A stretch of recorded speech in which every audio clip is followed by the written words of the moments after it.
اللہ کی یاد نماز میں ہو، ذکر میں ہو، بیٹھ کے تفکر ہو، یہ دلوں کا اطمینان کیوں ہے، یہ محض سمجھنا بہت ضروری بات ہے، یہ اتنا آسان نہیں ہے۔ تو پہلی بات تو یہاں پر یہ ہے کہ ایک تو عربی کی عبارت ہے جو ہم ذکر اذکار میں پڑھتے ہیں 33 بار سبحان اللہ، استغفر اللہ، الحمدللہ، یہ تو کرنا ہی کرنا ہے، اس پہ تو کوئی انکاری نہیں ہے۔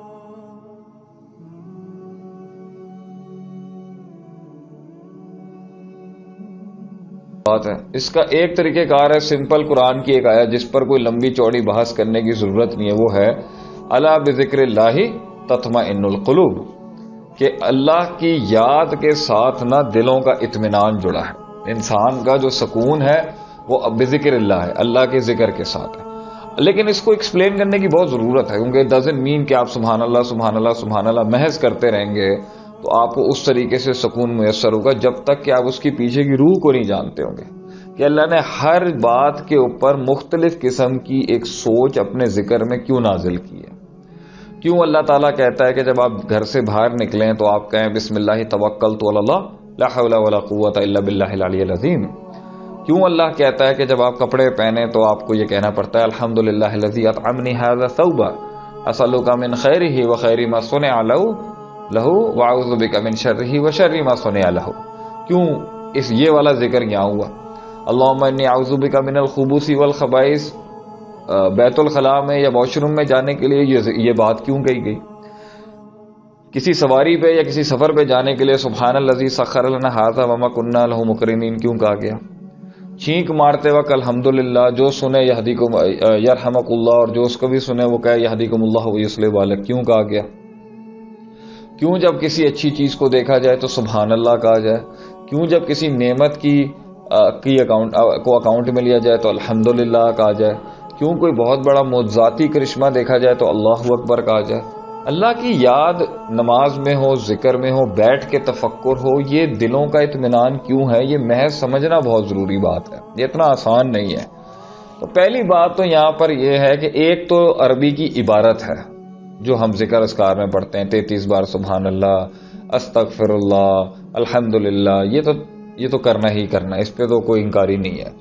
سوال یہ ہے کہ میں اس بات کا بھی بہت بڑا معتقد ہوں کہ اگر انسان کے اذکار کے پیچھے عقیدہ صحیح نہ ہونا تو وہ ذکر جو ہے نا اس طریقے سے مفید نہیں ہوتا، کام نہیں کرتا۔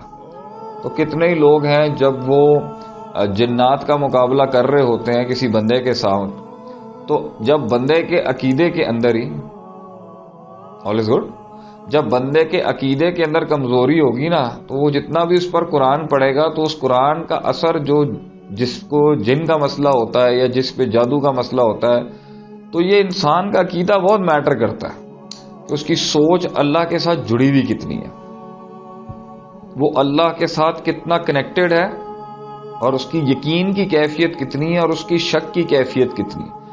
تو محض ایک اللہ والا کہلانا یا محض ایک داڑھی ہو جانا یا محض اللہ کی باتیں کرنے والا نمازی شخص ضروری نہیں ہوگا کہ اس کے اندر عقیدہ بھی اس پختگی کا ہو، اور کتنے ہی زیادہ بظاہر نہیں ہوتے دیکھنے میں دیندار مگر عقیدے ان کے بہت سالڈ ہوتے ہیں، اللہ کے ساتھ ان کا یقین کا جو تعلق ہے نا وہ ایسا ہوتا ہے کہ وہ پہاڑ ہلا کے رکھ دیں۔ تو اس لیے یہ عقیدہ ہوتا ہے، یہ نظریہ ہوتا ہے جس کے تحت جو ہے نا انسان جو ہے نا وہ اس کے اذکار میں وہ افادیت ہوتی ہے، اور وہ اس اذکار میں اتنی گہرائی پیدا ہوتی ہے کہ کچھ لوگ تو ایک بار ہی آیت ہی پڑھ دینا، مطلب ہم نے تو سنا کہ کچھ ایسے علماء گزرے ہیں کہ وہ تو صرف مطلب ایک آیت ہی پڑھتے تھے اور کام اللہ تعالیٰ کر دیتا تھا، کیونکہ اللہ تعالیٰ قرآن میں کہتا ہے نا قد جاءتکم موعظۃ من ربکم وشفاء لما فی الصدور وہدی ورحمۃ للمؤمنین، کہ قرآن جو ہے وہ ہدایت بھی ہے، شفا بھی ہے، رحمت بھی ہے ایمان والوں کے۔ تو اگر یہ قرآن شفا ہے پورے کا پورا مطلقاً، تو قرآن کی تو ایک آیت دنیا کے ہر شر کے اوپر غالب ہو سکتی ہے، اور اللہ تو خود کہتا ہے کہ لو انزلنا ھذا القرآن علی جبل، اگر ہم پہاڑ پر اس قرآن کو نازل کرتے لرأیتہ خاشعا متصدعا من خشیۃ اللہ، it has busted asunder from the middle of it، تو وہ پھٹ پڑتا بیچ میں سے، کیونکہ قرآن کا وزن اٹھانا کوئی بڑی بات تو نہیں ہے۔ تو اس لیے یہ سینہ بھی جو ہے نا یہ بڑا مانا جاتا ہے جس میں قرآن آ جائے۔ تو بات وہی آتی ہے کہ کیا صرف یہ عربی کی عبارت ہے، is it the only it is the text that matters، یا پھر اس کے پیچھے کی ایک روح ہے. اور ڈیفینیٹلی میرا اپنا ذاتی تجربہ یہی کہتا ہے کہ وہ روح ہے اس کے پیچھے کی. کچھ لوگوں کو عربی نہیں پڑھنی آتی، کچھ لوگوں کو عربی زبان نہیں آتی، مگر ان کی مانگنے کا طریقہ روحانی انداز میں ایسا ہوتا ہے کہ اللہ آسمانوں سے فرشتوں کی فوج نازل کر دیتا ہے ان کے لیے. کتنے ہی لوگ ہوتے ہیں جس طرح وہ آوا لگا کے اللہ سے کہتے ہیں اے اللہ میں ماٹھا جیا بندہ ہے گا. میں نے کتنے لوگوں کو سنا ہے پنجابی کے اندر کبھی کبھی وہ اس طرح ایسے دعا مانگتے ہیں، ایسا لگتا ہے ڈائریکٹ بات چل رہی ہے ان کی. تو لیکن عربی عبارت کی قرآن اللہ کا کلام ہے، اللہ کی صفت ہے. اوبویسلی اس کے بارے میں کوئی شک ہی نہیں ہے، کوئی دو رائے نہیں ہے، کوئی ایسا موقف ہی نہیں ہے کہ قرآن کی جو ہے وہ نہ فضیلت پر، نہ اس کی اہمیت پر، نہ قرآن کے وزن کے اوپر، نہ قرآن کے موضوعوں کے اوپر. یہ ساری باتوں سے ہٹ کے میں جس نقطے پہ میں لے کے جانا چاہ رہا ہوں نا وہ سمجھیں، وہ ہے کہ جب آپ کی سوچ جو قرآن جن موضوعات کے ساتھ آیا تھا جب وہ بن جائے گی نا تو قرآن پھر آپ کی ایسی پاور ہوگی کہ پھر یہ جن شن تو پھر چھوٹی سی چیزیں پھر یہ گھبرائیں گے آپ سے. یہ دنیا کی بڑی بڑی چیزیں آپ سے گھبرا جائیں گی اگر آپ قرآن کے مفہوم کو اور قرآن کی عبارت کو جب آپ سمجھ جائیں گے. تو انسان کے سکون کا ایک حصہ جو ہے وہ عبارت پر عبور حاصل کرنا ہے. عبارت سے مطلب ہے ٹیکسٹ. تو ٹیکسٹ سے مراد ہے ٹیکسٹ کا لفظی لحاظ سے ٹیکسٹ پتہ ہونا چاہیے، اور ٹیکسٹ کا دوسرا حصہ ہے کہ اس کا معنی اور تفسیر پتہ ہونا چاہیے. ٹھیک ہے. اور پھر ٹیکسٹ کا تیسرا حصہ ہے کہ وہ آیت اپلائی بھی کی گئی ہو کہیں پہ، جیسے ہم فقہ کہتے ہیں.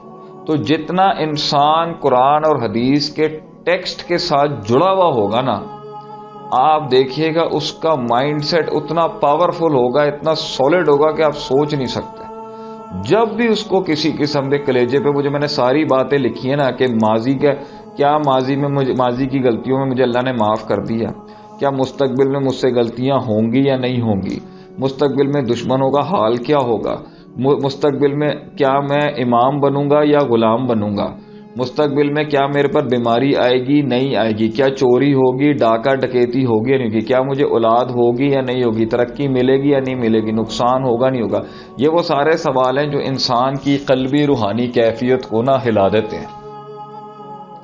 کیا اچھا پھر یہ تو انسان کو سکون چاہیے. سکون اسی چیز کا نام ہے نا کہ جو حرارت اور حرکت ہوتی ہے انسان کی روحانی جسمانی اندرونی نفسیاتی دنیا میں، اس میں ایک بیلنس آ جائے، ایک ٹھہراؤ آ جائے. تو وہ ٹھہراؤ کس چیز سے ہے؟ اس کو کس چیز سے ٹھہراؤ آئے گا کہ اسے ایک امید ملے، اسے ایک اطمینان ملے، اسے ایک کنونسنگ جواب ملے، اسے ایک کنونسنگ آنسر ملے، ایک ایسا جواب ملے جس کا مسلک فرقے سے تعلق نہ ہو مگر اسے ایک جواب ملے. وہ جواب جو ہر انسان ہر روز چاہتا ہے.